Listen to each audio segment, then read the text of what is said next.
Hello and welcome to the Healing Insight podcast, episode 24, with me, Sarah Hunt. And me, Jez Hunt.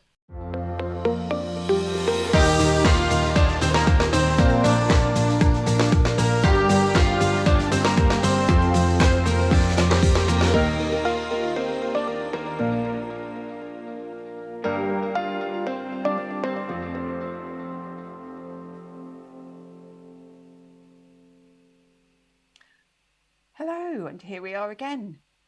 How's things up in sunny Leicestershire, Jeremy? Leicestershire is sunny and things are good. Life is good. I love life. Life's awesome. Excellent.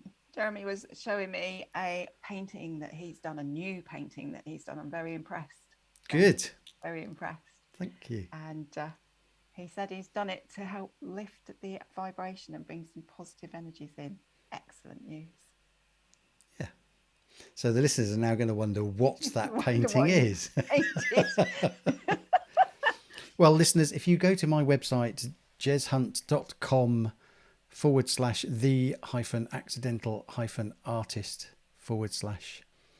and look for the sea turtle, because it will be up by the time you hear this, then that is the one we're talking about.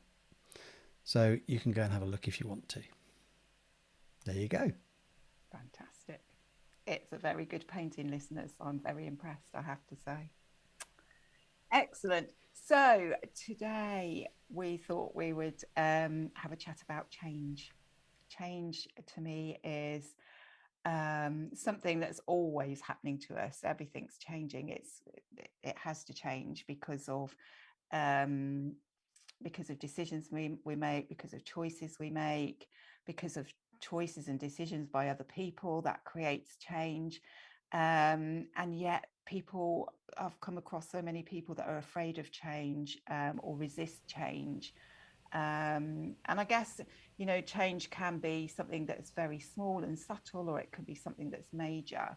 But to me, change is a good thing. It gives you an opportunity to reflect and look at what's right for you. So that kind of links into our persistence. Change links into persistence, which we did in our last podcast, because sometimes persistence isn't right and we need to look at change to be able to move forward properly.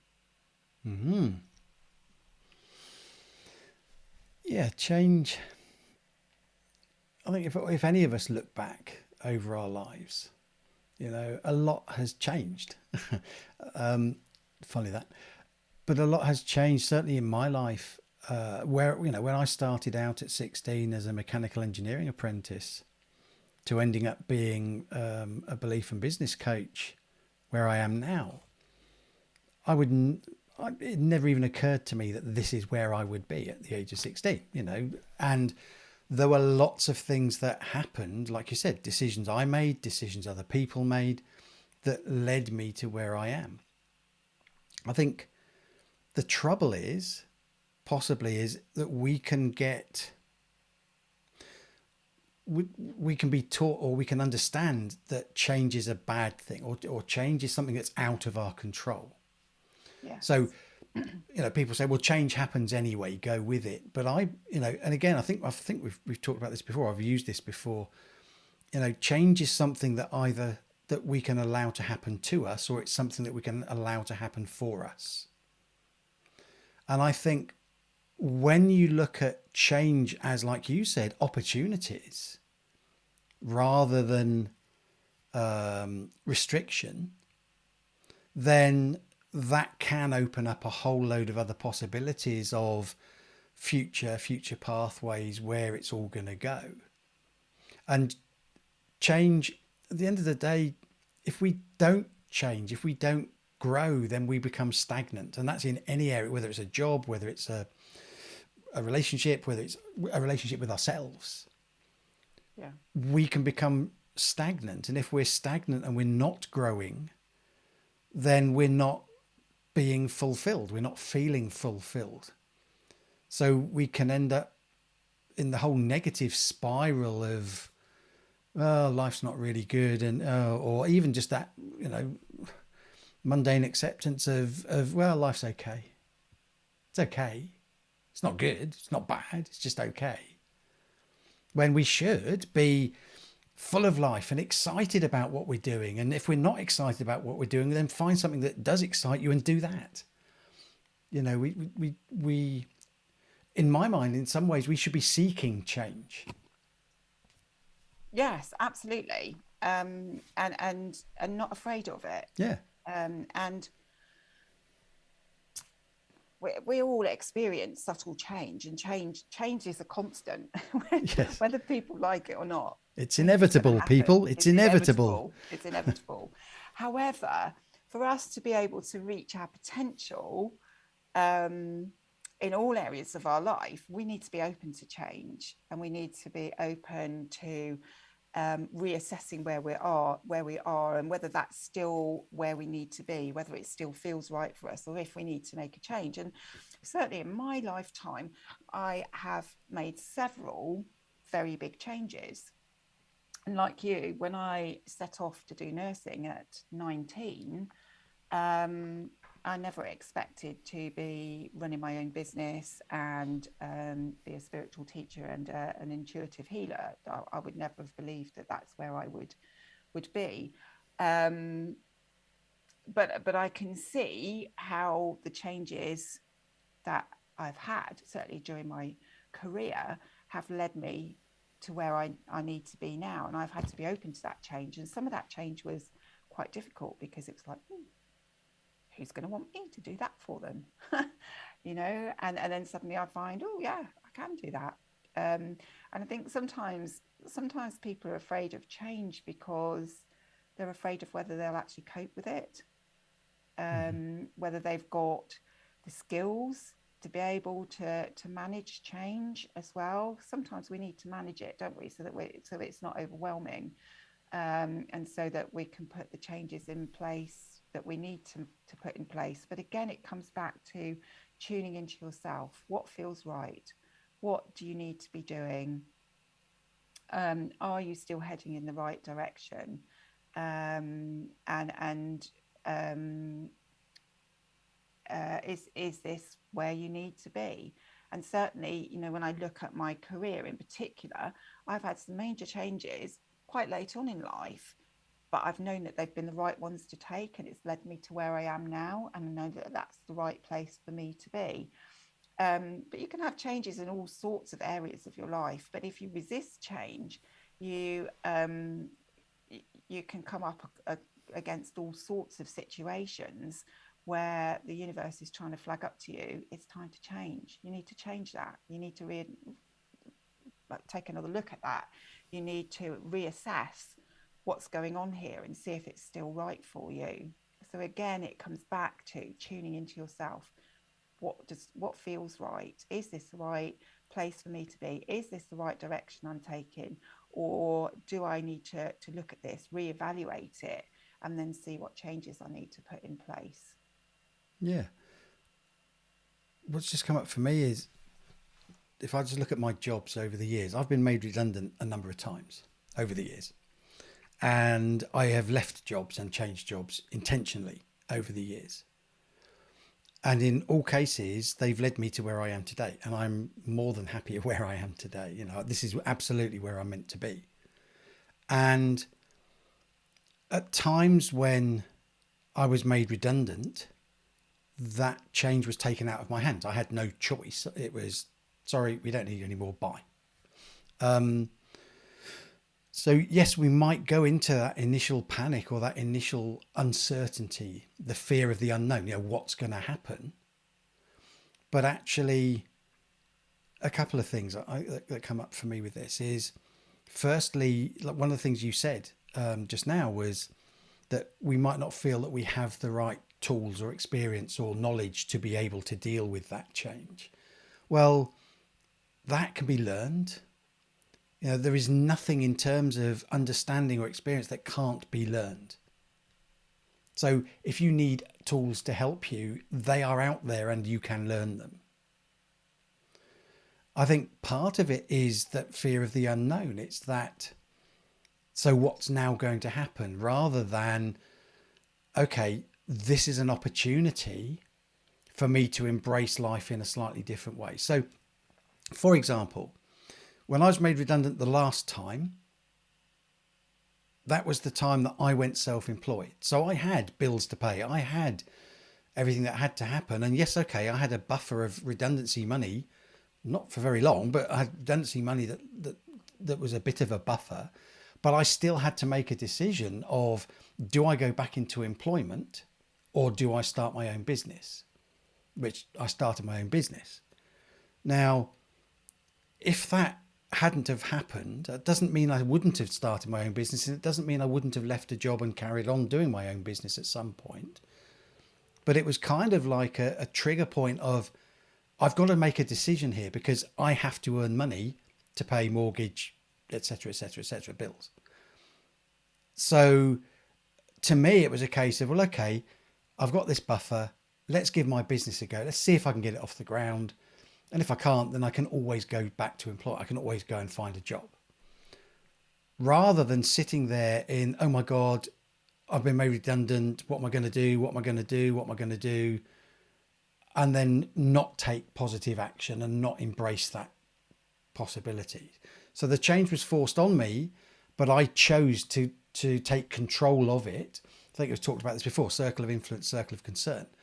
You know, there are things that happen to us, circle of concern, but the only thing we can deal with, the only thing we can do is the circle of influence. What can we actually do about that situation? So yes, I could have sat and wallowed and gone, or I could have, okay, what can I take control of? Right, well, I can try my business, I can start applying for jobs and see what happens. Ultimately, I stopped applying for jobs because obviously my business took off. So it was, I think there's that fear that stops people. People have a perception that change isn't necessarily good. It might not be good in that moment. It might not feel good in that moment, but there is, in my experience, if you allow it, there is a positive something to come out of it, whatever it is. Absolutely. I think something you said there that's really key is it might not feel good at that moment. Mm. And that's different to it not being good, because change gives opportunities. To me, it does anyway. Change gives you time for reflection, and certainly I've been in a similar situation where I've been made redundant, and there was one time I think I had about 3 redundancies in all, but in one situation I was made redundant and I couldn't get another job. I was out of work for probably about 5 months. But when I reflected back on that 5 months, I could see that actually my children needed me to be a mother at home during that time rather than a working mother. So that change was pushed on to me, if you like, because my children needed me at home. Whereas other times, when been made redundant, I've walked into another job, and then the final time it was like, no, it's time to do something for myself. It's time to actually um, get on and do my own business. But I think I do feel sometimes change is forced on us because we're not listening. We're not listening to ourselves. We're not listening to the universe. So the universe will go, okay, you're not listening, right? Okay, then we'll push you into a corner. We want you to change. It's time for you to change. It's time for you to change direction. It's time for you to reevaluate things, and so you end up with that change pushed onto you. Yeah. And it, to me, it's like a big wake up call. But I do remember saying in one meeting I had with one company that made me redundant. I kind of had an inkling something was going on, although they didn't tell me it was a redundancy meeting until I got there. But I had taken somebody with me, and um, I just said, and they were quite surprised at my reaction, because I just went, well, that's okay. As one door closes, another one opens, and I had that very positive attitude of, okay, that's fine. There's a new opportunity coming to me, and so it's time for me to move forward. And to be fair, when I was doing that job, I was also doing some healing as well. I was kind of I was working weekends and evenings doing healing, and probably should have made the move myself sooner, but the universe was like, no, it's time for you to actually do this now. Um, so yeah, sometimes we have change that's forced upon us because we haven't listened. That's been a bit of a theme through my life at various times. Not listening to myself or the universe. I'm working on it. It's a work in progress, and I'm better at it now than I was. But even so, it has been a bit of a theme, and so, you know, when we're truly tuned into ourselves and listening, then it does feel like we have more control over the changes being made or that need to be made, rather than finding ourselves in situations where it's like, you haven't done what you were supposed to, so we're going to push you into it. So then, is that the distinction?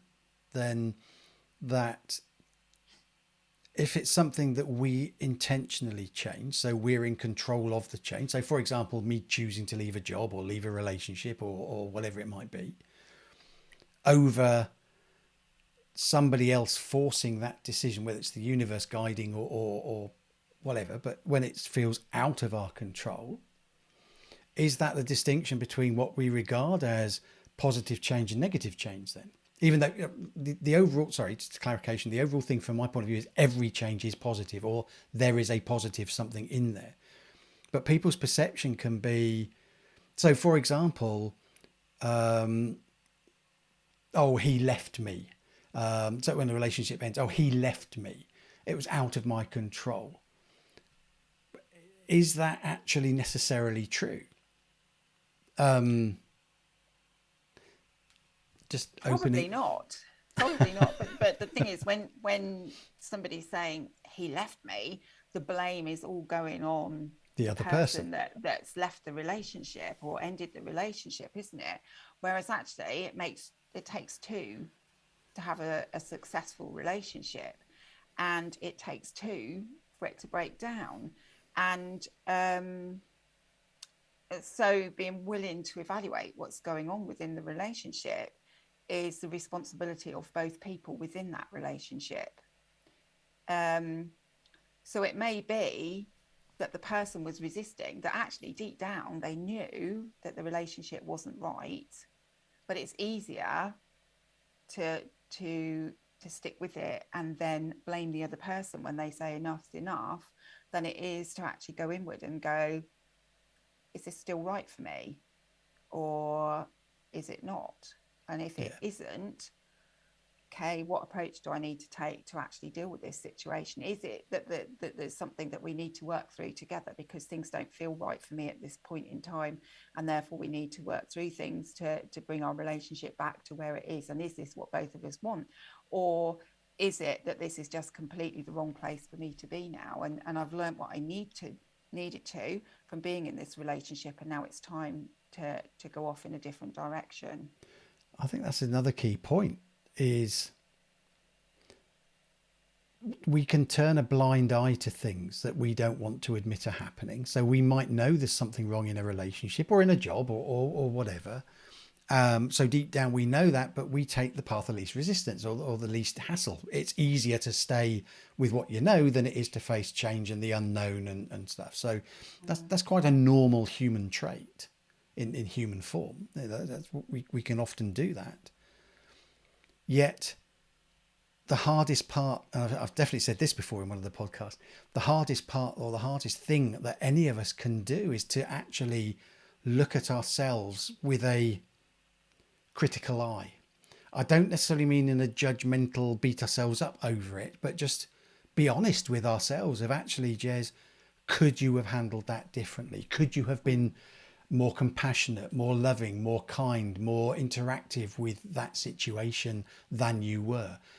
And actually, as I say, not to beat myself up over it, but just to be honest with myself that actually you could have done more. You could have done things differently. But that then comes back to there's a lesson to learn there, because then next time I'm in a relationship or a job or a whatever, then I have those lessons of, right, that happened last time. I'm not going to let that happen again. I'm now aware of it. So then we do things differently to learn from our learnings. Absolutely, which then creates change because Yeah. I remember Dad saying to us, or saying to me years ago, if you always do what you've always done, you'll always get what you've always got. And that's very true. If you don't take the time to evaluate why you've ended up where you've ended up and make change, then you'll just repeat. You'll just keep doing the same thing over and over again. And that doesn't give you growth. It doesn't give you fulfillment. It doesn't allow you to reach your potential. But when you're ready and willing to look at things and reevaluate them in a loving way, so that you're not hard on yourself, you're not hard on anyone else that's involved in the scenario, then it gives you an opportunity for growth. It gives you an opportunity to move towards reaching your full potential. It gives you an opportunity to see a different way forward and put change into place that will bring more fulfillment to you. Yeah, there's another saying, trying to do the same or doing the same thing expecting different results. You know, Yeah, there's another trap we can fall into of, if it's not working, then something needs to change. yeah, Because if it's not working, if you're not getting the outcome you're looking to get, whatever it might be, if it's not happening, then something needs to change. Like we said in the persistence episode, maybe it's not the right place or not the right outcome we're looking to achieve. Maybe it's not right for us anymore.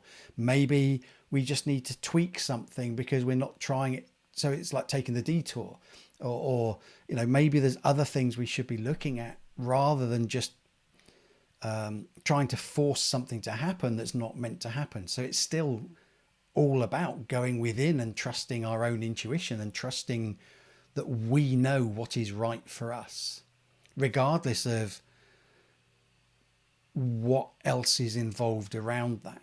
So, for example, in a relation that we talked about, like if you're in a relationship that's not right for you, if a relationship isn't right for me, then it's not right for the person I'm with either. Because if a relationship's going to be right, it will be right for both people.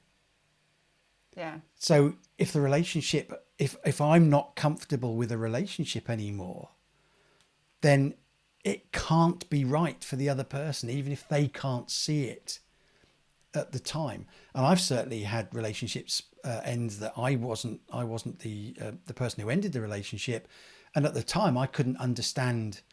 You go through the whole grief cycle. The fear, not fear of loss, but the loss cycle. It's kind of a form of grief.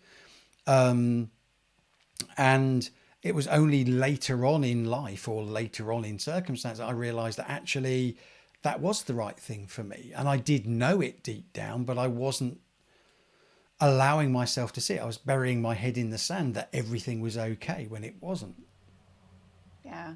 And I think that's something that's very easy to do, isn't it? I've certainly done it with various things in at various times in my life, and buried my head in the sand until things have got really uncomfortable, and then it's like, oh goodness, I'm going to have to do something about this. And I think it has been linked probably to fears around change, and also fears around my ability to cope with change as well. And and how I'm actually going to move forward. But I do remember years ago there was a lovely ward sister that was very old fashioned that I worked for, and I was quite innovative at the time, and I'd been wanting to introduce change, but I had to. She would resist, so I had to kind of talk her around and make her think it was her idea. And once she got it and felt comfortable with it, she'd put it in place. It would have come from me, but it was a way of actually helping her to see that change wasn't a scary thing. It was okay to make changes, and it would improve things in the running of the ward. And I think sometimes, people are so afraid of change because they think they have to make great big leaps, and sometimes we do need to take a Yeah. leap of faith and make a big leap with something. But other times we can put little steps in that will create the change that we need and will get us to where we need to be without it being a really daunting task to get there. Yeah, it's a lot of what teaching goal setting or in process improvement. It's about making little tiny tweaks on a daily basis rather than trying to necessarily do a massive change in one go. As long as we're moving forwards towards, so again, like we talked about before, you've got your destination in mind. As long as we're moving towards our destination, and as long as we're checking in to make sure we're still going to the right destination, then yes, we may need to tweak things along the way, and that's okay. That's you know that's part of change. It's part of life. It's what we should be doing. you know Yeah, Interesting. yeah, absolutely. So change is important, really, isn't it? Being open to change is really important, and seeing it as an opportunity, an opportunity to grow is really important. And um, it's even when it feels horrible, there's usually something very good that will come out of it. And sometimes you can't see it at the time, and it's when you're a few months down the road or a year or so later, you look back and you think, gosh, actually, yes, I really needed that to change, or I needed to change that to be able to get where I am now. Sometimes when we're in the thick of it, we find it overwhelming and difficult to deal with, and we don't understand what's going on. But often, once we come out the other side of change, of big change, particularly I'm talking about here, when we look back and reevaluate, we can see it's the best thing that ever happened to us, Yeah, and yeah. certainly moves us into the space that we need to be in at that particular moment in time. Hmm. Excellent. So there we go. Change, a Change. good thing. It is. It is. Change is as good as a rest, as Dad's. Yes, That's so they another one of say. Dad's. Another one of Dad's, wasn't it? Yes, absolutely. Yeah. Yeah. Bless him. Excellent. Well, there we go, listeners. Another great episode for you. I hope you've enjoyed listening, and we will see you again another time, or you'll hear us anyway. So it's goodbye from me. And it's goodbye from him.